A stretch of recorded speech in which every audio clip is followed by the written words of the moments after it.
আসসালামু আলাইকুম। আশা করি সবাই অনেক বেশি ভালো আছেন। আমিও আলহামদুলিল্লাহ ভালো আছি। ইফতারিতে খাদ্যরসিক বাঙালি হিসেবে আমরা কিন্তু ভাজা পোড়া জিনিসগুলোই বেশি পছন্দ করি। তবে ভুলে গেলে চলবে না, আমাদের শরীরকে সুস্থ রাখাও খুব দরকার। তাই কিছু পুষ্টিকর খাবারও আমাদের জন্য খুবই দরকারি।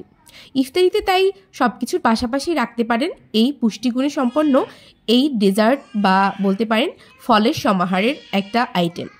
তো আমি এখানে ড্রাগন ফল কেটে নিয়েছি। আর ড্রাগন ফলের পুষ্টিগুণ, ড্রাগন ফলে প্রচুর পরিমাণে অ্যান্টিঅক্সিডেন্ট আছে, ক্যালসিয়াম আছে ভালো পরিমাণে।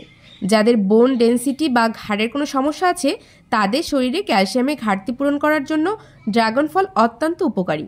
বাচ্চাদের ভিটামিন এ, বিটা ক্যারোটিন চাহিদা পূরণে ড্রাগন ফল দেওয়া যেতে পারে। এখানে আপনি আপনার প্রয়োজন মতো বিভিন্ন ধরনের ফল ব্যবহার করতে পারেন, তবে মিষ্টি জাতীয় ফলগুলো বেশি ব্যবহার করলে ভালো লাগে। তো আমি এখানে একটা পাকা পেঁপে কেটে নিচ্ছি।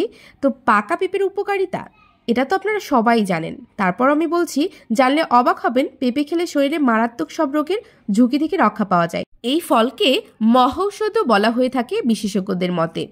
পাকা পেঁপেতে রয়েছে ভিটামিন সি, ই, যা ত্বকের জন্য অত্যন্ত গুরুত্বপূর্ণ। চিকিৎসকরা বলে থাকেন ভিটামিন সি ও অ্যান্টিঅক্সিডেন্ট ভরপুর পাকা পেঁপে ক্যান্সারের মতো দুরারোগ্য ব্যাধিও প্রতিরোধ করে থাকে। এখানে কেটে নিচ্ছি কিছু পাকা কলা। আর নিয়মিত কলা খেলে ইমিউনিটি সিস্টেম বা রোগ প্রতিরোধ ক্ষমতা বৃদ্ধি পায়। অতিরিক্ত পাকা কলা রক্তনালীতে থাকা ব্লক দূর করে স্ট্রোক ও হার্ট অ্যাটাক প্রতিরোধ করে। বেশি পাকা কলায় সোডিয়াম কম এবং পটাশিয়াম বেশি থাকে, তাই নিয়মিত অতি পাকা কলা খেলে রক্তচাপ স্বাভাবিক থাকে। এছাড়া কলা তো অনেক বেশি মজা হয় যদি এমন আইটেমে দেওয়া যায়, তা তো আমরা সবাই জানি। আমি এখানে দিয়ে দেব টক দই। আর টক দইয়ের গুণাগুণ সম্পর্কে যদি বলি, টক দই এই মৌসুমে পেট ফোলা কিংবা ডায়রিয়ার সমস্যা থেকে রেহাই দিতে সাহায্য করে। ওজন নিয়ন্ত্রণ করতে হলে টক দই একটি ভালো বিকল্প। টক দইয়ে প্রচুর প্রোটিন থাকে, তাই অনেকক্ষণ খিদে লাগে না। আমি এখানে দিয়ে দেব এরপরে একটু ঠান্ডা করা দুধ, মানে আমরা দুধটাকে ঘন করে তারপর দিয়ে দেব। আর দুধের কথা আমি কিছুই বলবো না, কারণ আমার ছেলে বলে থাকে দুধ হচ্ছে গিয়ে মানে দুধ খেলে শক্তি বাড়ে। আর আমি বলবো দুধ হচ্ছে একটা আদর্শ খাবার।